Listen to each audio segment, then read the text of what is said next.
환율 1,500원. 이 숫자가 단순히 미국 여행 갈 때 돈 더 내는 문제로 보이십니까? 천만의 말씀입니다. 이건 여러분이 평생 안 먹고 안 입어서 장만한 집 문서가 종이 조각이 되느냐 마느냐의 문제입니다. 이 선이 뚫리는 순간 여러분의 소중한 아파트는 하루아침에 아무도 거들떠보지 않는 콘크리트 덩어리로 전락할 수 있습니다. 지금 당장 집 문서 꽉 쥐고 제 이야기 들으십시오. 저는 김성훈입니다. 올해 66세, 32년 은행원이었습니다. 형님, 이거 진짜 위험합니다. 한국은행 발표 보셨어요? 뱅크런 대비 긴급 자금을 투입한다는데. 며칠 전 이른 오전, 은행 후배에게 걸려온 전화였습니다. 잠이 확 깼습니다. 뱅크런이라는 단어가 뭡니까? 은행이 망할 것 같으니까 사람들이 미친 듯이 달려가서 내 돈 내놓으라고 아우성치는 그 끔찍한 상황 아닙니까? 대한민국 최고의 금융기관인 한국은행이 코스피 5천을 이야기하는 지금 이 시점에 갑자기 뱅크런을 입에 올리는 걸까요? 이건 잔치를 앞둔 마을에 갑자기 소방차 수십 대가 몰려와서 불날지도 모르니까 물 뿌릴 준비하겠습니다라고 방송하는 거나 다름없습니다. 불냄새를 맡지 않고서야 이럴 리가 없지 않겠습니까? 더 소름 끼치는 건 뭔지 아십니까? 불과 일주일 전인 12월 9일에는 한국은행이 1조 5천억 원 규모의 국채를 사들였습니다. 시장 안심시키겠다고 큰 소리친 거죠. 앞에서는 경기 살리겠다며 돈 보따리를 풀면서 뒤로는 은행 망할 때를 대비하자며 뒷문을 잠그고 있는 겁니다. 도대체 대한민국 금융 시장 안쪽에서는 무슨 일이 벌어지고 있기에 한국은행조차 이렇게 갈팡질팡하며 공포에 떨고 있는 걸까요? 제 후배가 말했습니다. 형님, 더 무서운 건 VIP 고객들이 몰래 움직이고 있다는 겁니다. 조용히 달러로 바꾸고 조용히 빠져나가고 있어요. 30년 은행 생활하며 배운 게 있습니다. 위에서 내려오는 공식 발표와 현장에서 느끼는 온도는 늘 달랐습니다. 1997년 10월까지도 정부는 우리 경제 펀더멘털은 튼튼하다고 했습니다. 하지만 불과 한 달 뒤 IMF 구제금융 신청했습니다. 원래 둑이 터지기 직전까지 정부는 괜찮다고 말해야 하는 조직입니다. 국민 패닉 막아야 하니까요. 하지만 현장에 있는 사람들은 압니다. 뭔가 잘못되고 있다는 걸요. 오늘 제가 30년 은행 생활하며 VIP 고객들에게만 몰래 귀띔하던 둑이 터지기 직전에 나타나는 위험 징조를 적나라하게 까발려 드리겠습니다. 그리고 환율 1,500원 넘어가면 어떤 장면이 펼쳐질지, 그때 우리는 무엇을 해야 하는지 눈앞에 그려드리겠습니다. 지금 당장 구독 버튼 누르세요. 여러 경제 지표들을 확인하며 도망칠 때와 잡을 때를 확실히 찍어드리겠습니다. 끝까지 함께 해주십시오. 1장. 정부가 숨기는 시한폭탄의 실체. 지금 한국은행이 하고 있는 짓 쉽게 설명드리겠습니다. 비유하자면 빚으로 빚을 막는 카드 돌려막기를 국가 차원에서 하고 있다는 겁니다. 환매 조건 부거래, RP라는 것 들어보셨습니까? 어려운 경제 용어 다 떼고 아주 쉽게 풀어드리겠습니다. 철없는 아들과 아버지 이야기로 바꿔보겠습니다. 사업하다가 빚더미에 앉은 아들이 있습니다. 어느 날 아버지한테 찾아와서 이렇게 말합니다. 아버지, 급해서 그러는데 1,000만 원만 딱 일주일만 빌려주세요. 제가 가지고 있는 비싼 시계를 담보로 맡길게요. 일주일 뒤에 꼭 다시 사가겠습니다. 아버지는 아들을 믿고 돈을 빌려줍니다. 문제는 그 다음부터입니다. 일주일이 지났는데 아들이 돈을 갚기는커녕 울상을 짓고 다시 찾아옵니다. 아버지, 정말 죄송한데 돈이 안 도네요. 지난번 빌린 1,000만 원에 이자 50만 원까지 쳐서 갚아야 하는데 돈이 없어요. 그냥 이번에 1,500만 원만 새로 빌려주시면 안 될까요? 그걸로 지난번 빚 갚고 급한 불만 끌게요. 아버지는 찌푸린 얼굴로 또 돈을 내줍니다. 일주일 뒤에 또 똑같은 일이 벌어집니다. 아버지, 이번엔 2천만 원만. 이게 계속 반복되면 어떻게 되겠습니까? 장부상으로는 아들이 꼬박꼬박 빚을 갚는 것처럼 보일지 몰라도 실제로는 빚이 눈덩이처럼 불어나면서 아버지 등골까지 휘게 만드는 겁니다. 지금 한국은행이 시중은행과 건설사들에게 하고 있는 짓이 딱 이겁니다. 숫자로 보면 상황은 더 기막힙니다. 최근 한국은행이 시장에 긴급하게 수혈한 유동성 규모가 심상치 않습니다. 뉴스에서는 1조, 2조 하니까 감이 안 오시죠? 30년 은행원이었던 제가 체감하기 쉽게 딱 정리해 드릴게요. 여러분, 통화승수라는 게 있습니다. 한국은행이 시장 안정시킨답시고 1조 원을 풀면 그 돈이 시중은행을 돌고 돌아 무려 14조 원의 신용이 팽창하는 효과가 납니다. 그렇게 통화승수 효과까지 따지면 실제 시장에 풀린 돈의 영향은 100조 원에 육박합니다. 그런데 상식적으로 생각해 보세요. 이렇게 많은 돈이 시중에 풀렸으면 금리가 내려가야 정상 아닙니까? 그런데 지금 대한민국 꼴을 보십시오. 한국은행이 이렇게 미친 듯이 돈을 쏟아부어서 억지로 산소호흡기를 붙여놨는데도 정작 금리는 내려갈 생각은커녕 오히려 슬금슬금 기어오르고 있습니다. 환자 혈관에 피를 계속 넣는데 혈압은 자꾸 떨어지고 환자 얼굴은 창백해지고 있는 거예요. 이게 무슨 뜻일까요? 우리 경제에 심각한 동맥 경화가 왔다는 겁니다. 정부가 100조 원 가까운 잠재적 자금을 시장에 쏟아부어도 정작 피가 돌아야 할 서민 경제로는 한 방울도 안 가고 있다는 소리입니다. 그럼 그 많은 돈이 다 어디로 가느냐?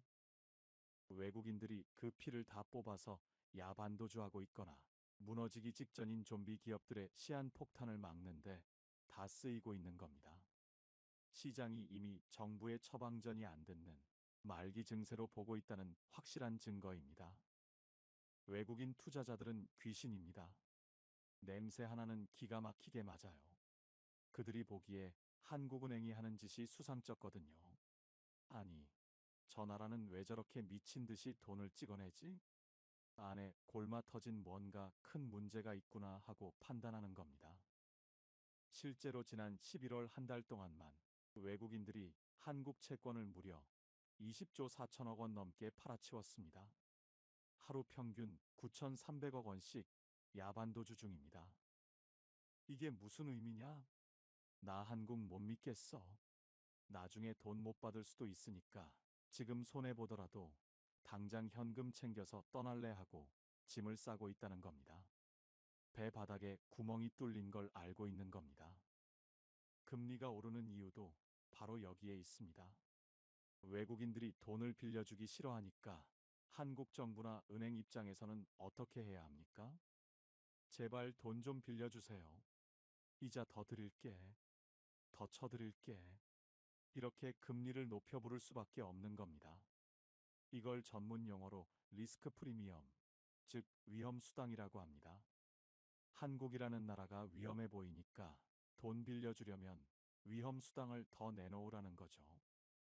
결국 한국은행이 푼 돈은 밑 빠진 독에 물 붓기가 되고 그 대가로 금리만 치솟아서 대출받은 우리 서민들 이자 부담만 죽어라 늘어나고 있는 형국입니다. 2장 최악의 시나리오 환율 1,500원 그 이후의 풍경. 자, 이제 눈을 감고 2026년 대한민국을 한번 상상해 보십시오. 과연 우리 앞에는 어떤 미래가 기다리고 있을까요? 환율이 1,500원을 넘어가면 어떤 일이 벌어질까요? 숫자로 말씀드리지 않겠습니다. 장면으로 보여드리겠습니다. 먼저 일상입니다. 여러분이 10년 다닌 단골 정육점에 가십니다. 가격표를 보십니다. 삼겹살 한 근, 지난주까지 1만 5천 원이었는데 2만 원으로 바뀌어 있습니다. 사장님한테 물으십니다. 왜 이렇게 올랐어요? 원래 수입산인데 환율이 오르니까 어쩔 수 없어요. 저도 남는 게 없어요. 이번엔 마트로 가십니다. 밀가루 한 포대, 작년에 2만 원 하던 게 지금 3만 원이 넘습니다. 식용유는 어떨까요? 평소 8천 원이면 사던 1.8리터짜리 큰 통 하나가 이제는 만 원을 훌쩍 넘어 11,000원을 달라고 합니다. 라면 한 봉지 1,000원에서 1,400원입니다. 밀가루 포대 가격 오르고 식용유값 뛰면 그 다음은 뭡니까? 식료품, 반찬, 외식 물가가 도미노처럼 줄줄이 오르는 겁니다. 장바구니 가득 채우는데 작년엔 10만 원이면 충분했는데 지금은 똑같이 담아도 13만 원이 나옵니다. 국민연금 100만 원 받으시는 분, 실질 구매력이 70만 원으로 줄어드는 겁니다. 작년에 100만 원으로 살 수 있었던 물건들을 지금은 130만 원 있어야 살 수 있습니다. 하지만 연금도 월급도 그대로입니다. 내 연금도 월급도 그대로인데 물가만 30%가 뛰면 그냥 내 지갑에서 돈이 줄줄 새 나가는 겁니다. 이번에는 동네 한 바퀴 돌아봅시다. 상가 1층 임대 딱지가 붙은 가게가 지난달엔 3개였는데 이번 달엔 5개로 늘었습니다. 단골 분식집 30년 하시던 곳인데 문 닫았습니다. 장사가 안 돼서 그만둔대요. 옆 치킨집도 셔터 내렸습니다. 미용실도 비었습니다. 자영업자들이 무너집니다. 그럼 그 다음은 뭡니까? 건설사가 무너집니다. 환율이 오르면 건설 자재 가격이 오릅니다. 철근, 시멘트, 이런 거 다 수입하거든요. 건설사는 이미 계약 맺은 가격으로 아파트 지어야 합니다. 그런데 자재비가 올라가면 적자가 납니다. 팔수록 손해입니다. 버티지 못하고 무너집니다. 뉴스가 흘러나옵니다. 땡땡 건설 워크아웃. 무슨 건설, 법정 관리. 한 개가 무너지면 줄줄이 무너집니다. 그럼 그 다음은요? 저축은행이 흔들립니다. 건설사한테 돈 많이 빌려준 곳들이죠. 건설사가 무너지면 은행이 그 돈을 못 받습니다. 2011년 저축은행 사태처럼 다시 올 수 있습니다. 어느 날 갑자기 여러분이 거래하던 저축은행 셔터가 내려가 있을 수 있습니다. 출근길에 은행 앞 지나가는데 셔터가 내려가 있고 문에 금융감독원 공고문이 붙어 있습니다. 영업 정지. 예금자 보호 1억 원까지는 받습니다. 하지만 급하게 돈 찾으려면 몇 달 걸립니다. 그 사이에 병원비 나오면, 집 수리해야 하면 잠시라도 누군가에게 손을 벌려야 합니다. 그리고 그 다음은 부동산이 무너집니다. 건설사 무너지고 금리 높고 경기 안 좋으면 집 사려는 사람이 줄어듭니다. 반대로 급하게 팔려는 사람은 늘어납니다. 빚 갚으려고, 생활비 마련하려고. 수요는 줄고 공급은 늘면 가격은 떨어집니다. 5억짜리 집이 4억 5천이 됩니다. 한 달 뒤 4억이 됩니다. 급매물 딱지가 동네마다 붙어 있습니다. 부동산 중개소 가면 급매물 목록이 벽에 빼곡합니다. 급매, 시세보다 1억 싸게. 급매, 빨리 가져가세요. 이 모든 게 동시에 오면 어떻게 됩니까?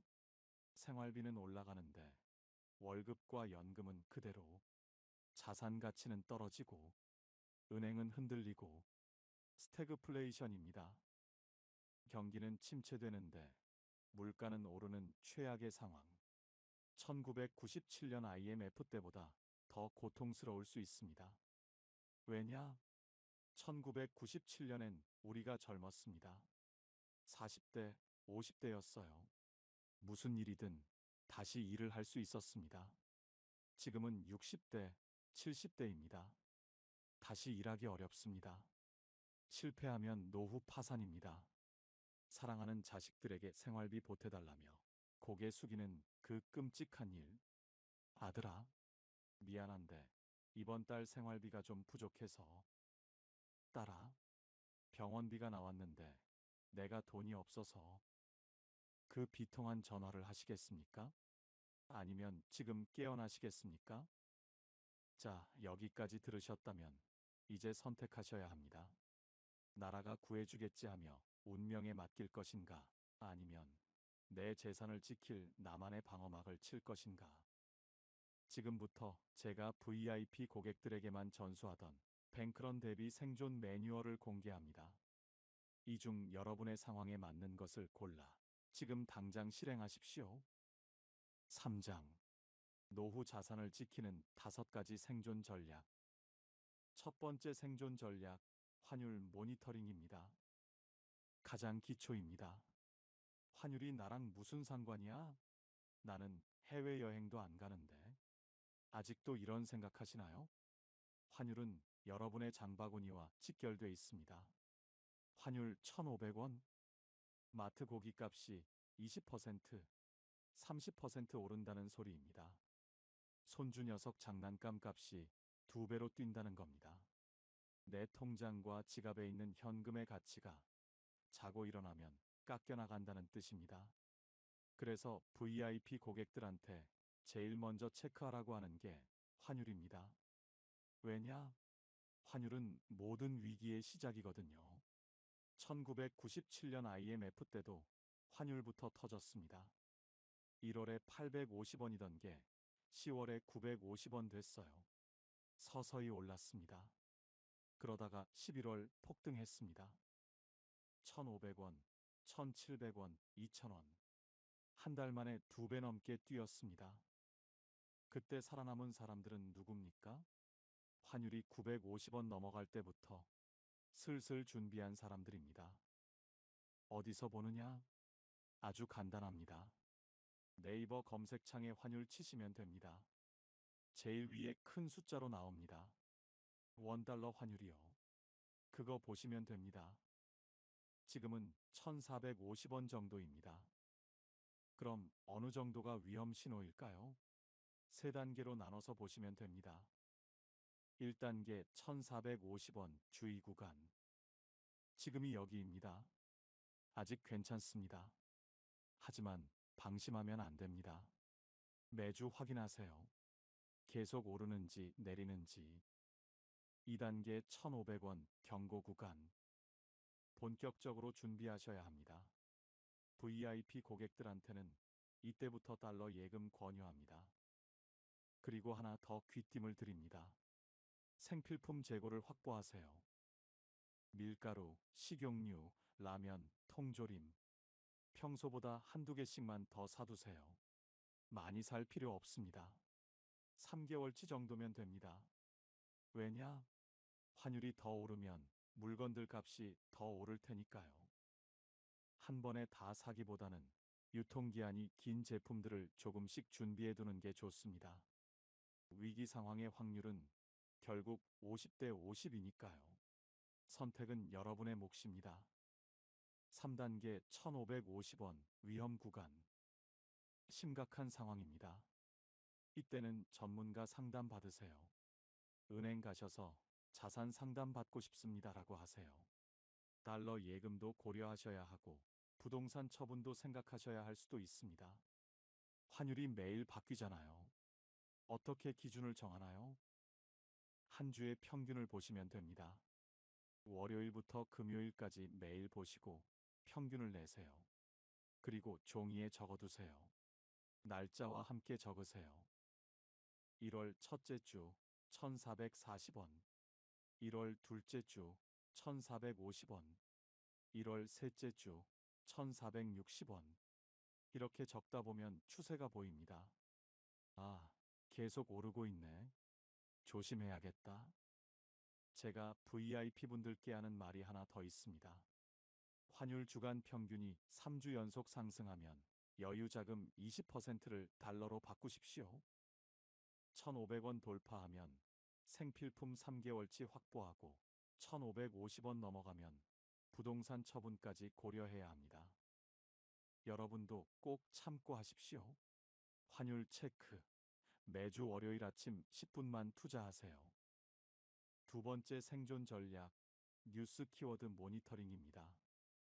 우리가 가장 쉽게 할 수 있는 방법입니다. 제가 은행원 시절 매일 아침 9시면 회의가 있었습니다. 팀장이 말합니다. 어제 무슨 건설 워크아웃 들어갔다는데 우리 지점 대출 있나 확인해. 무슨 저축은행 부실 소문 돈다는데 고객들 동요하면 바로 보고해. 이런 이야기들 뉴스 메인에 안 나옵니다. 경제면 구석에 작은 기사로 나오거나 아예 안 나올 때도 있습니다. 하지만 현장에 있는 사람들은 압니다. 그리고 그 정보로 먼저 움직입니다. 여러분도 그 정보를 볼 수 있습니다. 뉴스 전부 다 볼 필요 없습니다. 특정 키워드만 검색하시면 됩니다. 크게 세 가지 카테고리입니다. 첫째, 건설 관련 키워드, 건설사 워크아웃, 건설사 부도, PF 대출 부실, 시공사 파산. 이런 단어들이 뉴스에 나오기 시작하면 주의하셔야 합니다. 왜냐? 건설사가 무너지면 은행이 흔들립니다. 은행이 건설사한테 돈을 엄청나게 빌려줬거든요. 건설사가 망하면 은행이 그 돈을 못 받습니다. 부실이 생기는 겁니다. 제가 현직 시절 이런 기사 나오기 시작하면 팀장이 긴급 회의 소집했습니다. 우리 지점 PF 대출 현황 당장 보고해. 현장은 이미 비상입니다. 둘째, 금융 관련 키워드, 저축은행 부실, 은행 경영 악화, 은행 자본 잠식. 이런 단어들이 나오면 즉시 확인하세요. 내가 거래하는 은행이 그 뉴스에 나오는지요. 만약 내 은행이 뉴스에 나오면 바로 조치하세요. 예금 1억 원 넘으면 다른 은행으로 옮기세요. 셋째, 부동산 관련 키워드, 급매물 증가, 아파트 가격 급락, 미분양 증가. 이런 단어들이 나오면 부동산 시장이 흔들리고 있다는 신호입니다. 네이버 뉴스면 됩니다. 네이버 앱 여시거나 포털 사이트 가세요. 뉴스 섹션 들어가세요. 검색창에 위에 말씀드린 키워드 치세요. 건설사 워크아웃 치면 관련 뉴스가 쫙 나옵니다. 최근 일주일 뉴스만 보시면 됩니다. 해당 뉴스가 많이 나옵니까? 그럼 주의하세요. 별로 없습니까? 그럼 아직은 괜찮습니다. 매주 월요일 환율 체크하신 김에 5분만 더 투자하세요. 키워드 3개만 검색하세요. 건설사 워크아웃, 은행 부실, 급매물 증가. VIP들이 아침에 비서한테 시키는 일입니다. 여러분도 하십시오. 정보가 무기입니다. 모르면 당합니다. 알면 대비할 수 있습니다. 세 번째 생존 전략, 부동산 급매물 확인입니다. 집 한 채가 전 재산인 분들은 이것만 보십시오. 한 달에 한 번 근처 부동산 중개소에 들르세요. 산책 나가는 길에 들르시면 됩니다. 우리 아파트 요즘 시세 어때요? 이렇게만 물으시면 됩니다. 부동산 중개인이 알려줄 겁니다. 요즘 좀 떨어졌어요. 또는 비슷해요. 또는 조금 올랐어요. 그런데 여기서 끝나면 안 됩니다. 제가 VIP 고객들한테 알려주는 진짜 질문이 있습니다. 요즘 급매물 있어요? 이 질문 하나만 던져보세요. 중개소 사장님의 눈빛이 달라지면 그때는 진짜 심각한 겁니다. 급매물이요? 요즘 엄청 많죠. 한두 건이 아니에요. 이렇게 대답하면서 한숨 쉬면 시장이 무너지고 있다는 신호입니다. 급매물이 많이 나온다는 건 뭘 의미합니까? 급하게 파는 사람이 많다는 뜻입니다. 왜 급하게 팔까요? 돈이 급해서입니다. 빚 갚아야 해서, 생활비 필요해서, 회사 망해서. 경제가 안 좋아지면 급매물부터 늘어납니다. 매달 물어보면 추세가 보입니다. 3개월 연속 급매물 조금씩 늘어요. 주의하셔야 합니다. 3개월 연속 급매물 엄청 많아요. 위험합니다. 제가 1997년 겨울에 부동산 돌아다니며 봤습니다. 급매물 딱지가 건물마다 붙어 있었어요. 그때 싸게 산 사람들, 지금 큰 부자 됐습니다. 제가 VIP들한테 하는 말이 있습니다. 급매물이 3개월 연속 증가하면 그 동네는 탈출 신호입니다. 암세포가 퍼진 겁니다.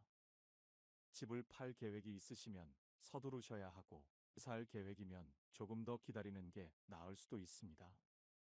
네 번째 생존 전략, 은행 점검입니다. 현금이 은행에 있는 분들 꼭 하십시오. 한 달에 한 번, 내가 거래하는 은행이 안전한지 확인하세요. 제가 솔직하게 말씀드리겠습니다. 은행 직원이 친절하게 차내주면서 상품 권유하는 거 보셨죠? 어르신, 요즘 좋은 상품 나왔는데 가입하실래요? 예금보다 이자 더 많이 주는 거 있어요. 그거 여러분 노후 자금 불려주려는 게 아닙니다. 본사에서 내려온 이달의 할당량 채우는 겁니다. 제가 그 할당량 채우느라 밤잠 설치던 사람이라 잘 압니다. 팀장이 매일 아침 말합니다. 이번 달 펀드 판매 목표 달성 못하면 너희 평가 다 떨어진다. 가입 실적 최하위인 직원은 집에 가지 마. 그럼 직원들은 어떻게 합니까? 친절하게 웃으면서 고객들한테 팔죠. 2019년 DLF 대량 손실 사태 기억하십니까? 은행이 안전합니다. 원금 보장됩니다. 이렇게 말했어요. 시니어들이 많이 가입했습니다. 그런데 손실이 났습니다. 원금의 50%, 60%를 잃은 사람도 있어요. 은행은 수익을 내야 하는 회사입니다. 그럼 우리는 어떻게 해야 하느냐? 내 은행이 안전한지 스스로 확인하는 겁니다. 인터넷 검색하시면 됩니다. 네이버 검색창에 은행 부실 이렇게 치세요. 여러분이 거래하는 은행 이름 넣으시면 됩니다. 예를 들어 국민은행 부실, 신한은행 부실, 우리은행 부실 이렇게 검색하면 뉴스가 나옵니다. 부정적인 뉴스가 많이 나옵니까? 땡땡은행 경영 악화, 땡땡은행 자본 감소 이런 뉴스가 많으면 주의하세요. 반대로 별로 없으면 아직은 괜찮습니다. 또 하나 중요한 건 시중은행과 저축은행을 구분하는 겁니다. 시중은행은 국민, 신한, 우리, 하나, 기업은행과 같이 전국적인 점포망을 가지고 있는 상업은행입니다. 시중은행은 비교적 안전합니다. 규모가 크고 정부 관리 감독받습니다. 하지만 저축은행은 상대적으로 위험합니다. 특히 PF 대출 많이 한 저축은행은 조심하셔야 합니다. 매달 첫째 주 내 은행 점검하세요. 거래하는 은행이 3개면 3개 다 검색하세요. 5분이면 됩니다. 혹시 부정적인 뉴스 많이 나오면 바로 조치하세요. 예금이 1억 원 넘으면 다른 은행으로 옮기세요. 에이, 설마 은행이 하루아침에 망하겠어요? 2023년에 미국에서 은행 3곳이 망했습니다. 그중 실리콘밸리 은행, 목요일까지 멀쩡했는데 금요일 아침에 사람들이 돈 빼기 시작하더니 하루 만에 무너졌습니다. 망할 수 있습니다. 안전이 우선입니다. 예금자 보호 1억 원? 은행 망하면 그거 받는데 몇 달 걸립니다. 5번째 생존 전략, 금융상품 권유 대응입니다. 조금 여유가 있으신 분들, 하루아침에 자식에게 짐 되기 싫다면 이것만은 꼭 하십시오. 은행 가시면 직원이 이런 말 합니다. 어르신, 요즘 좋은 상품 나왔는데 가입하실래요? 수익률 높은 펀드 있는데 추천해 드릴까요? 이럴 때 어떻게 대응하느냐? 무조건 고민해보고 연락드릴게요라고 하세요. 절대 즉석에서 결정하지 마세요. 제가 은행원 시절 얼마나 많은 어르신들이 즉석에서 가입하시고 나중에 후회하시는지 봤습니다. 직원이 친절하게 설명해줘서 괜찮다고 해서. 은행 직원은 판매 목표가 있습니다. 이달에 펀드 몇 개 팔아라. 보험 몇 개 가입시켜라. 그 목표 못 채우면 평가 떨어집니다. 특히 지금과 같은 상황에서는 더욱 주의하셔야 합니다. 여러분한테 좋은 상품이 아니라 은행한테 좋은 상품일 수 있습니다. 그럼 어떻게 하느냐? 다음 3단계 절차를 지키세요. 1단계, 즉답하지 않기. 고민해보고 연락드릴게요. 이 한마디면 됩니다. 어르신, 오늘 가입하시면 특별 이자 드려요. 이런 말에 혹하지 마세요. 그래도 고민해볼게요. 단호하게 말하세요. 2단계, 집에 와서 자녀와 상담. 자녀한테 전화하세요. 은행에서 이런 상품 권유했는데 어떻게 생각하니? 상품 이름, 수익률, 조건 등을 자녀한테 말씀하세요. 자녀가 인터넷으로 찾아볼 겁니다. 3단계, 인터넷 검색. 네이버에 그 상품 이름 치세요. 무슨 펀드, 무슨 적금, 무슨 보험. 검색하면 후기가 나옵니다. 사람들이 이거 가입했다가 손해봤어요. 추천합니다. 안 합니다. 이런 글 올려놓았어요. 부정적인 후기 많으면 위험한 겁니다. 다음 3가지 기본 원칙을 꼭 기억하세요. 내가 잘 모르는 상품은 절대 가입하지 않는다. 원금 보장 안 되는 상품은 조심한다. 수익률 높다고 하는 상품일수록 위험하다. 모르는 상품에 도장 찍지 마십시오. 무조건 자녀와 상의하겠다는 한마디가 여러분의 원금을 지킵니다. 냉정하게 판단하세요. 여러분, 오늘 긴 이야기 들어주셔서 감사합니다. 노후 자산을 지키는 생존 전략 5가지. 1. 환율 매주 체크하기. 2. 뉴스 키워드 주목하기. 3. 부동산 급매물 확인하기. 4. 내 은행 안전한지 점검하기. 5. 금융상품 권유에 즉답하지 않기. 어렵지 않습니다. 매주 월요일 아침 커피 한잔 하시면서 10분만 투자하세요. 그 10분이 여러분의 노후를 지킵니다. VIP 고객들한테만 귀띔하던 것들, 오늘 여러분과 다 나눴습니다. 이제 여러분도 VIP입니다. 이 중 여러분의 상황에 맞는 것을 골라 실행하십시오. 집 한 채가 전 재산이신 분은 급매물만 보셔도 됩니다. 현금이 많으신 분은 은행 점검에 집중하십시오. 모든 걸 다 할 필요 없습니다. 필요한 것만 하십시오. 여러분, 우리 나이 때에 가장 두려운 게 뭡니까? 자식에게 짐이 되는 거 아닌가요? 아버지가 병원비가 좀 부족해서, 엄마가 이번 달 생활비가. 우리 평생 자식들 위해 헌신하며 살아오지 않았습니까? 늙어서 자식 눈치 보며 짐이 되는 일 절대로 없어야 합니다. 그래서 우리가 공부하는 겁니다. 그래서 오늘 이 영상 보시는 겁니다. 내 삶의 주도권을 잃지 않고 당당하고 품격 있게 늙어가기 위해서입니다. 1997년 IMF 때 우리는 금반지를 내놓으며 나라를 살렸습니다. 그 산전수전 다 겪은 저력이 우리 몸속에 흐르고 있습니다. 이번 위기도 그 저력으로 충분히 이겨낼 수 있습니다. 오히려 준비된 사람에게 위기는 기회입니다. 남들보다 딱 한 발짝만 먼저 움직입시다. 그게 여러분의 노후를 지키고 여러분의 자식들을 지키는 길입니다.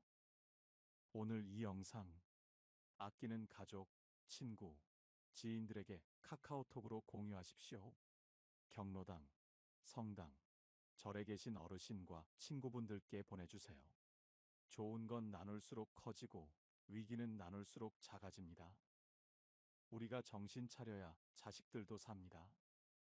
우리는 당당하게, 품격 있게 이 위기를 넘길 수 있습니다. 위기가 와도 허둥대지 않고 준비된 사람의 속도로 움직이는 것. 아직 늦지 않았습니다. 여러분의 노후가 안전하고 평안하기를 진심으로 기원합니다. 긴 시간 함께 해주셔서 감사합니다. 이상으로 나이들의 품격이었습니다. 황금빛으로 물들어가는 여러분들의 건강하고 행복한 인생 이막을 응원합니다. 끝까지 시청해주셔서 감사합니다.